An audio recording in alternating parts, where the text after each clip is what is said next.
E mbani mend atë videon virale të Edi Ramës në Athinë, ku thoshte emigrantëve që të ktheheshin në Shqipëri? Po punon në ndërtim? Po. Sa merr? Unë tani marr 100 euro në ditë.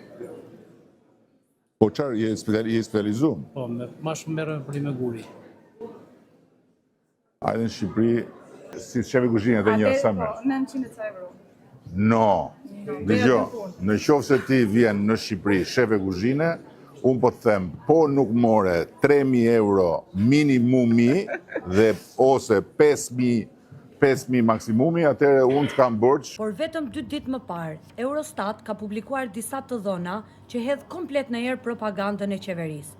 Shqipëria ka pagat më të ulta në Europë, vetëm 2.47 euro për orë pune. Me këtë të dhëna të prezantuara nga Eurostati, një punëtor i ndërtimit që të fitojnë 100 euro në ditë, i duhet të punoj 40 orë në ditë.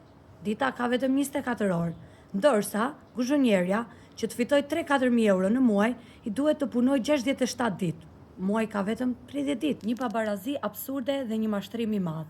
As me Bosnjë-Hercegovinën nuk krahasohemi dot, jo më me Greqinë e Gjermaninë. Dhe ndërsa qeveria organizon panajir e kthimi, shqiptarët mbushin avionët dhe ikin çdo ditë, duke treguar dhe njëherë realitetin kësaj propagande boshe.